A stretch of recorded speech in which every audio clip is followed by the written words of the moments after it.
What were we talking about last week, Andrew?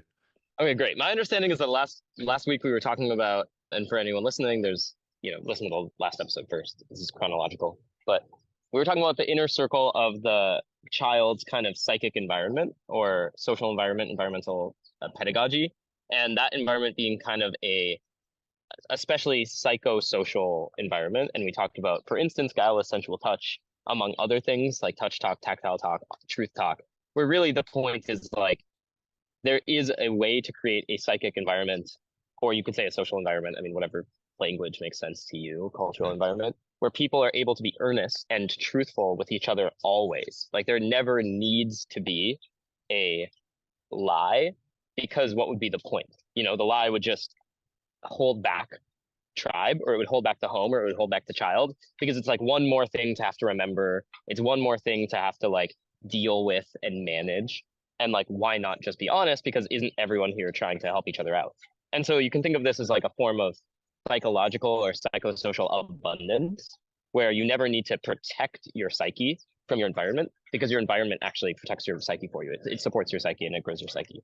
So if that's kind of the innermost circle that supports development, then we can talk about the second circle out. So I would call this like the physical environment, maybe, or you could even, if we wanted to say the first one is the psychic environment, as in the literal felt emotional truth speaking environment inside the child, you could say that this outer circle is the combined physical and social environment, as in like literally what are the social factors at the object level, what is it that people talk about, rather than at the meta level is how do people talk.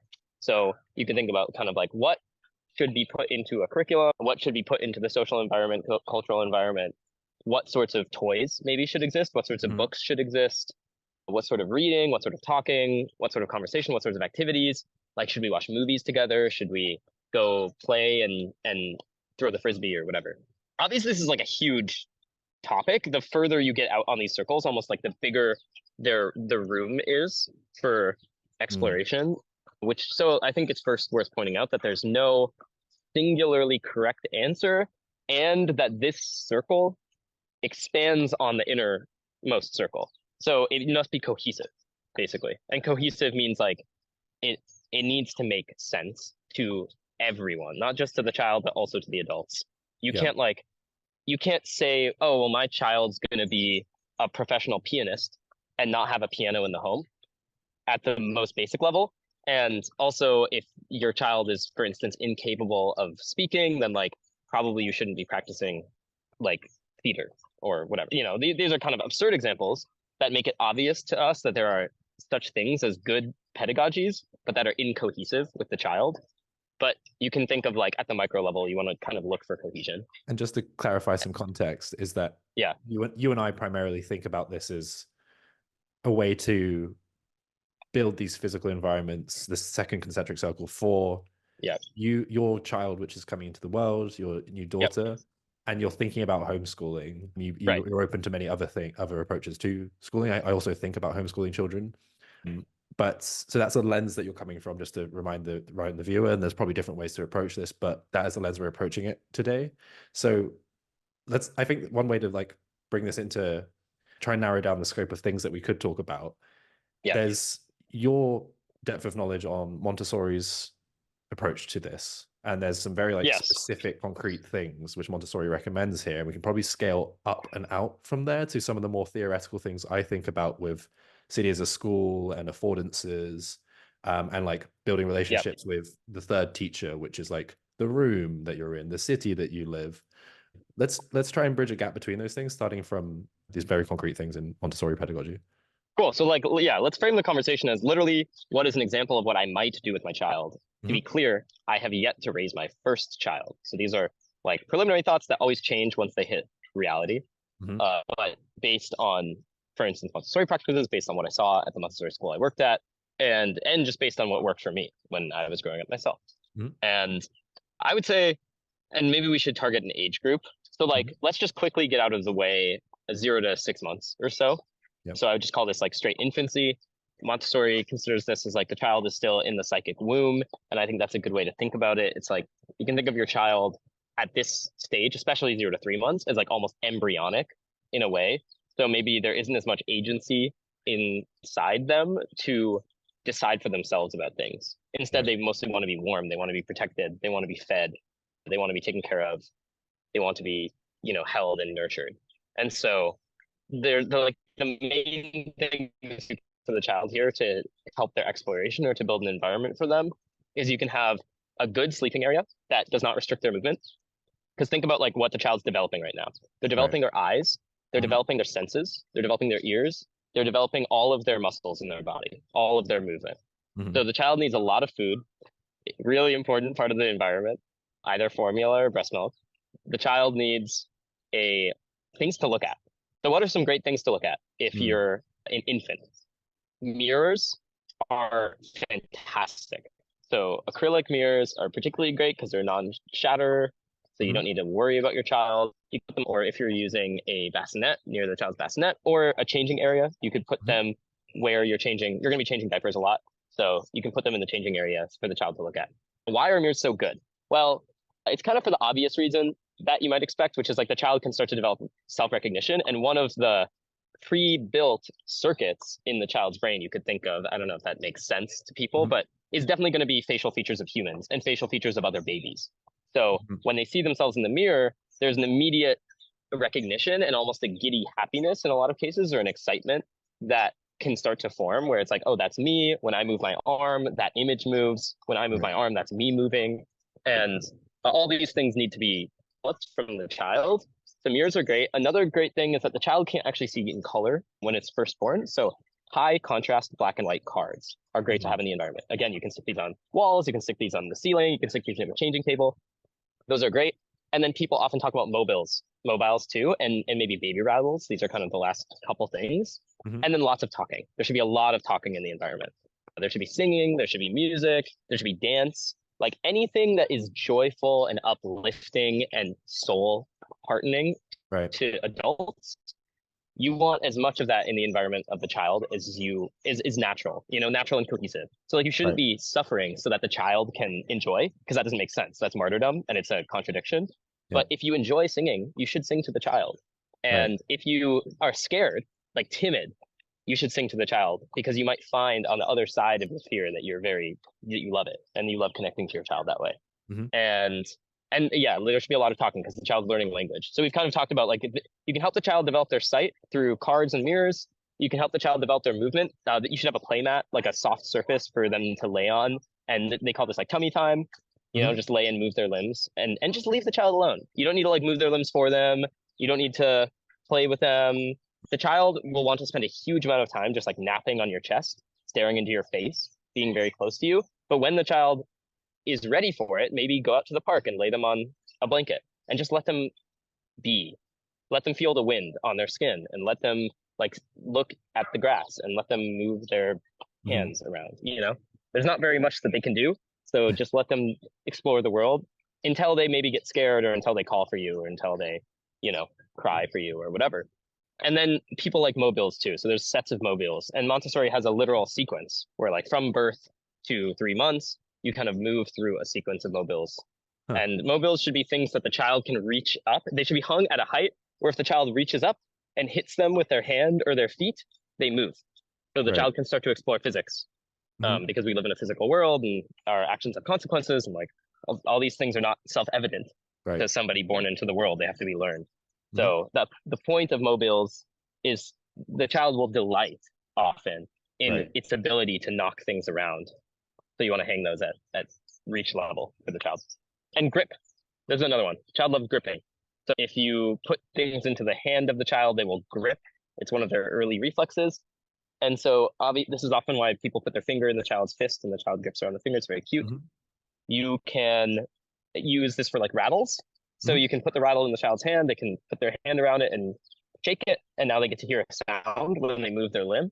So they can connect the sound to the limb. So you can see how the environment should be mostly kept very minimal, as in you don't need much. I've only listed a few things. You need like a play area where the child can lay down.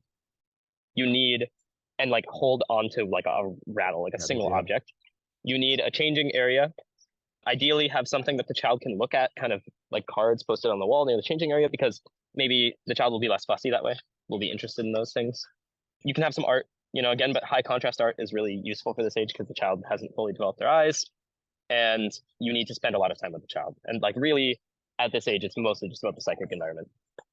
So I said that was going to be quick, but obviously there's kind of a lot to cover. So let's move on. Would you have any questions about that? No. I was going to ask, like, let's start to track that across the different age categories then, because yeah, so it starts to get interesting really fast, basically. So you want to keep speaking to the child, you want to keep reading to the child, and I'm not going to get too much into like proper pedagogy here, because if you want that, you can look into Montessori materials or the Montessori method, or you could even just look into like phonics education, or you could look into arithmetic education or whatever. There's tons and tons of pedagogy stuff. I just want to talk about the environment. What should the environment be like for the child? So as they grow, you want to keep with this theme of simplicity. Think about the fewest number of like child purposed environments you can have that have the most impact, because that's going to keep you sane as you're trying to construct all these environments. You don't want to go crazy. And the other thing you should think about is like ownership. So ownership as in you want the child to have things that they can use without needing to consult an adult. So think about the child's agency. How can you make an environment that supports the child's agency? So, and you want to just keep thinking about this from every age. So one of the earliest things you can do is once the child's old enough to sleep on their own and you begin sleep training, instead of sleep training in a crib, you can consider sleep training on a floor bed. If you sleep train on a floor bed, what does that mean? Well, you need to baby-proof the room is what it means. So like a little bit more work on you. You need to create an environment where the child won't kill themselves when literally kill themselves during the night. Like people are worried about this. And you can argue, people argue whether or not children will actually kill themselves and whether we've gone too far on baby proofing. But like, at least you as a parent, you need to be confident that your child will be okay in the middle of the night. Once you are, you can put your child on a floor bed so that if they get out of bed and they want to like use their toys in the middle of the night for a little bit and self-soothe, if they feel like emotionally heightened or nervous or anxious, then maybe they can just figure it out for themselves and then get themselves back to sleep. And you'd be surprised how often that can happen when they have the floor bed, whereas in the crib, they might just feel that way and have nothing to do with that energy. And you can kind of apply that to other things. So if you want reading, you put the books on a shelf that the children can reach. A lot of bookshelves are above children's height. And so it's already not useful. And the other thing is like for a child picking books when they're very young, they might want the books to be front facing forward. So you want a different type of bookshelf, like a shallow bookshelf where you can display the books as if they're art, rather than a sideways bookshelf like we use as humans, as more of like an index. So less of an index and more of a gallery approach to objects in the environment. And that should actually be, in general, continued as a principle in every shelf or every system that you have in the environment. So instead of an index of objects that the child needs to remember, with many, many objects, try to reduce the number of objects that are out at a time, but display them like a gallery for the child to kind of look at and use. So with Montessori materials, you might have like 4 or 6 objects on the shelf, rather than having, a typical toy chest where it's like 20 toys or 30 toys, just like all in the chest. The child does not need that many toys in the chest. And in fact, that is an overwhelming amount of options to have. You just want like a few really, really high quality things out at a time instead. Any other specific questions about the environment in kind of the 0 to 6 age? Because there's lots of things to dig into. Like other agentic things are like bikes. You can do, rather than having pedal bikes, they do pedal-less bikes. Yeah. Push bikes, exactly. Yeah. And the push bikes can help the children develop their sense of balance really early, and they can go faster. They also do push scooters for kids with like the 3 wheels instead of the 2-wheel scooters.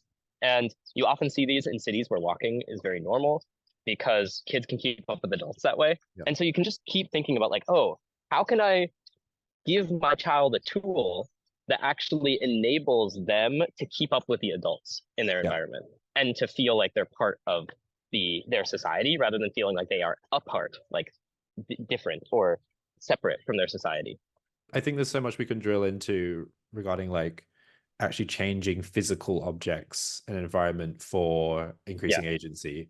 And if anybody wants to go check out resources on, child's home, all of these different things, drawers, all the different manipulable objects in Montessori, they can do that. There'll probably be some links below. Let's move off of the physical objects at 0 to 6. Is there anything specifically at 0 to 6, or even just getting past 0 to 6, content-wise? Like we were just poking at the idea that some history is important, probably at an older age, but just there's an importance in having some baseline knowledge or content? Is that important at 0 to 6? Yeah. Yeah. Yeah. So when I think about foundation, okay, so when I think about children and I think about 0 to 6 as an educator, I'm thinking about foundations, right? Mhm. So I'm not thinking about curriculum or lectures or material or lessons for skills as much as I'm thinking about the foundations of those skills. Where do skills come from, basically? Because the child doesn't know how to code. So then you can ask yourself, well, where does coding come from? Literally, like what sub skills does coding draw on? So you have to at least be able to type on a keyboard. So one of the foundations of coding is actually keyboard skills, typing skills. Another one of the foundations of computing is arithmetic. Another one of the foundations of computing is algebra. And so you can kind of take a skill, a target skill, break it down into its foundational components, and then ask, like, well, what composes these? And you can kind of keep breaking this down into its composite skills until you get to such a point as like fine motor skills in the hand and like the ability to bend the finger and you know and pulling it to the body is always the important part. At some point the skill must be embodied.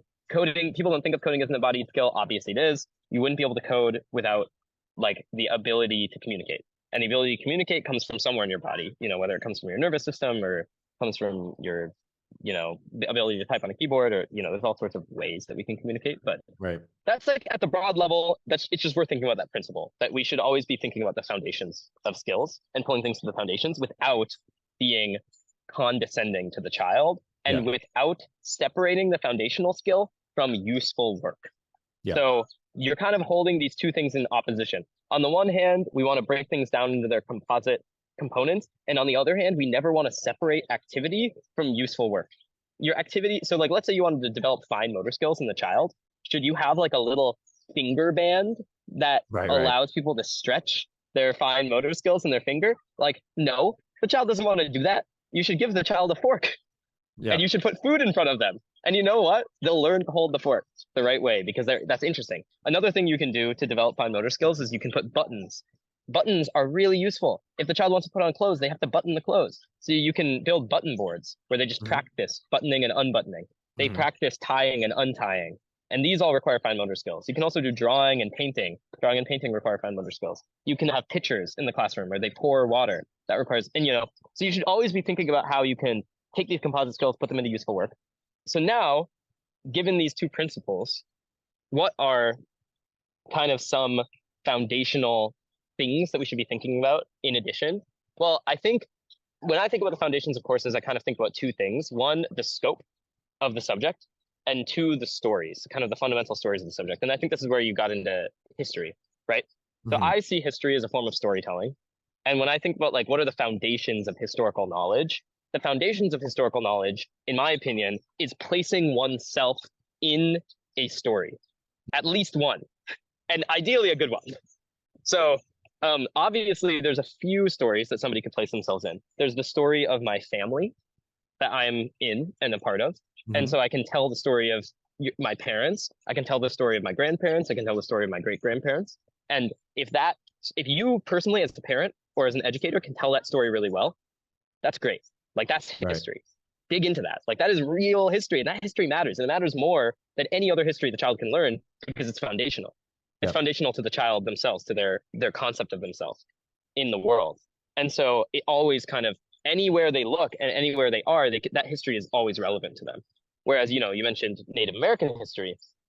Native American history is also very important. Why? Because that digs into the history of America.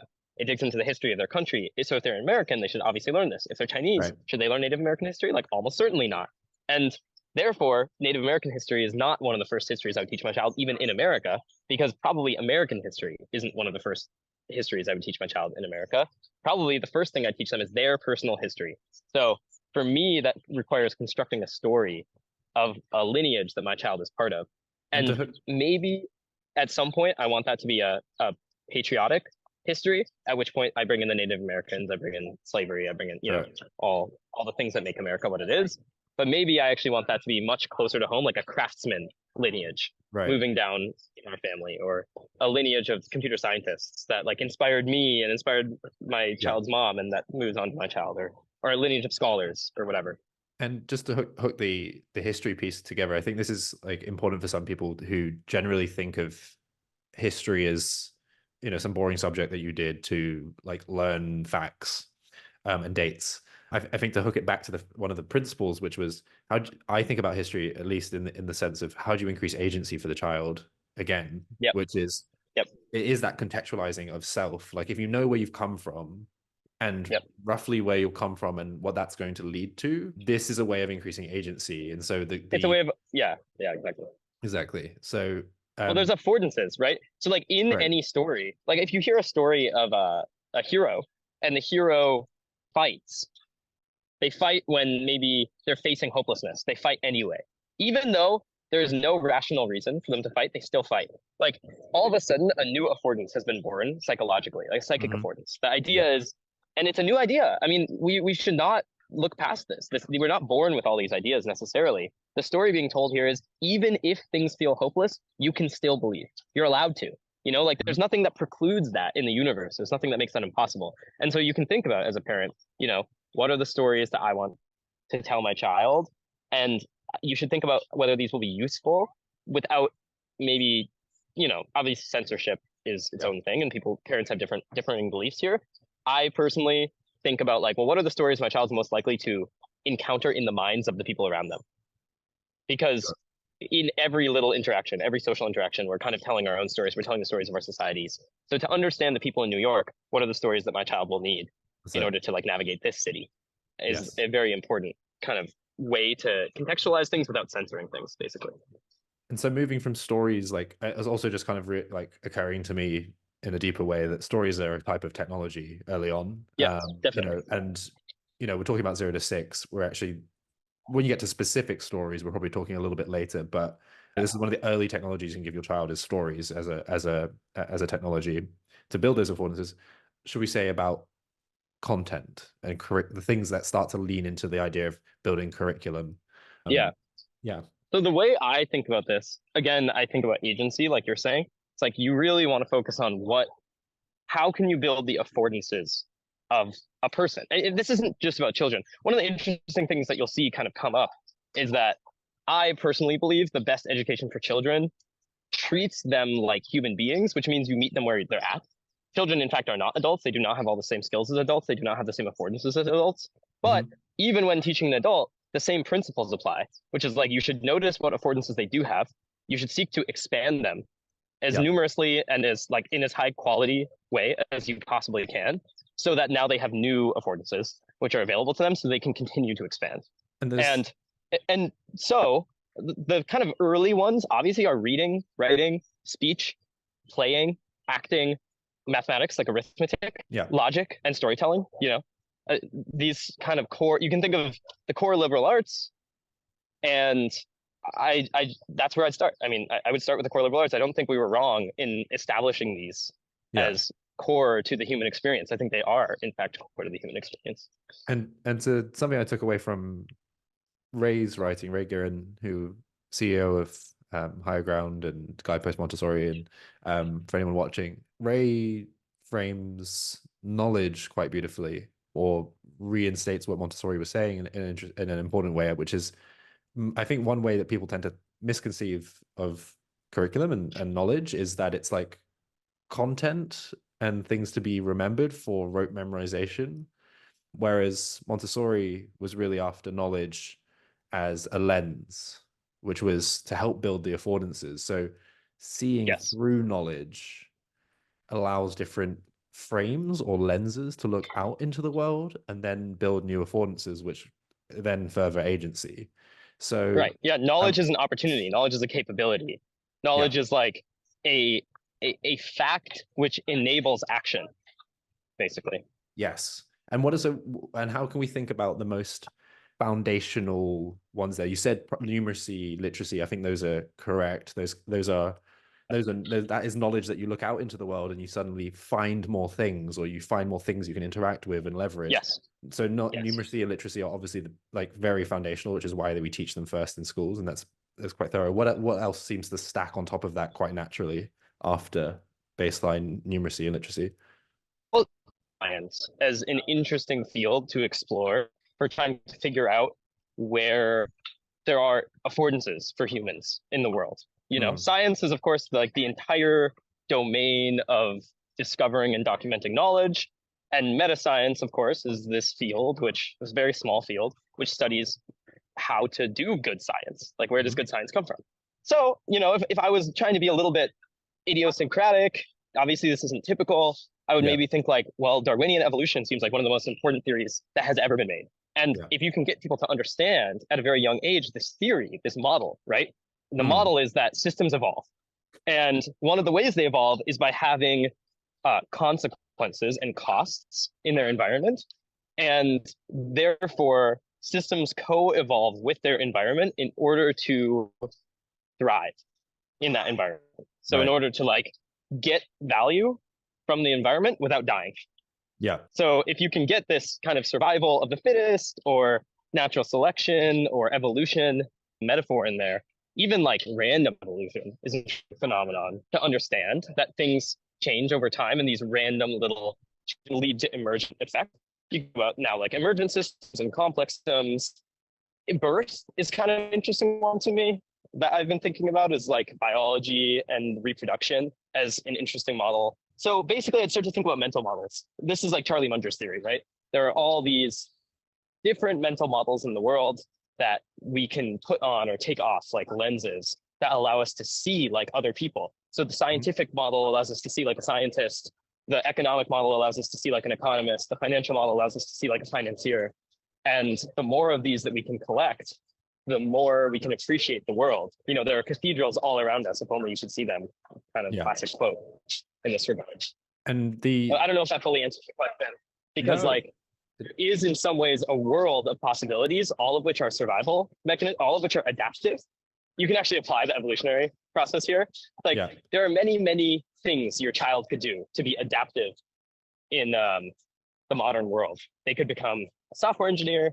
They could become the president of the United States. Obviously, that's a pretty small role to compete for. But they could become a politician. They could become a philosopher. They could become an academic. They could become a construction worker, or a plumber, or a car mechanic. Like any number of interesting things. They could invent new careers. They could be an entrepreneur. So I would say that somewhere around the age of 7, you move on from teaching just the foundations of the liberal arts, which I think you can teach 0 to 6, where like people fully understand arithmetic. They fully even get into some algebra by 6 years old. Some kids a lot of algebra. They can get into geometry. They fully understand reading and writing. They are storytellers. They're vocal. They're confident in themselves. They are social. Like if you kind of have that base by 6, at 7, I think a lot of kids are ready to start picking up craftsmanship, which basically means like pick some of these mental models that you personally as a parent or as an educator are confident you can teach to someone. Like you're confident, you know how to make progress in that field. You know how to identify progress in that field, and you know how to identify mastery. Yeah. And then if you're confident you know how to identify those things and that the skill would be valuable to the child, then just start teaching them. I mean, teach them piano, teach them gardening, teach them, cooking. I don't know. It doesn't really matter. A lot of the mental models are transferable or useful as long as you seek mastery. Yeah. I think there's two things here that like I'd love to start wrapping up on. We didn't get much into going broader than outside the home, but I think that's fine because this concentric circles, we've got another concentric circle to talk about in next episode, which we can highlight, and we also want to keep it relevant for your daughter coming into the world. So no need to like plan too far into the future. But there's two things coming up for me. One is that the idea of agents and arenas is very connected to your evolutionary lens. I know that you said that was idiosyncratic, and it's something that you and I were talking about, and maybe we can do another video on it, which is we were trying to figure out like what's the stack of the deepest and probably most transferable, or you could say fundamental mental models, which would apply to many other mental models. One that if I was to throw my hat in the ring, it would be to try and understand yourself as an agent. Like, what is that? And in answering that, you also kind of understand like who you are. And once you've got a mental model for that, you can start saying things like, well, what's my environment? What's my arena? And there is a very practical project in there, which I don't think is, maybe it's something 7-year-olds do, which is to sort of try and reconstruct artificial intelligence in a sense, and like try and build video game characters and be like, hey, there are agents interacting in arenas and they have lives and they interact. And this is another way of having a lens out into the world which is very powerful to say, which brings very deep sort of self-knowledge, which I think stacks to many other like then craftsmanship type knowledge as well. Yeah, I think that's totally right. It's like, how do you build self-knowledge? And you and I even have debated this back and forth a little bit, and I think at the end of the day, coming to a synthesis, which is like, on the one hand, you need to be a little bit careful of not being solipsistic or navel gazy, where how much can you know about the self when the self is the thing you're creating? You know, like, in other words, is there such a thing as self-knowledge, or is it just self-looking? If that makes sense. Like, in some ways, you already always have self-knowledge because you already always are yourself. On the other hand, it's very clear that this thing that we say when we refer to as self-knowledge is real. Like, there's this real sense in which you can become more familiar with your own habits. You can become more familiar with your own desires and your own ways of being and your own skills. And this allows you to make better decisions over time. And so there is definitely some yin and yang balance between like actually just becoming an agent who acts in the world to achieve ends or goals and discovering yourself on the adventure. Like, take the hero's journey and discover yourself somewhere in that suffering part of the journey, and then emerge back on the other side. Now you know yourself.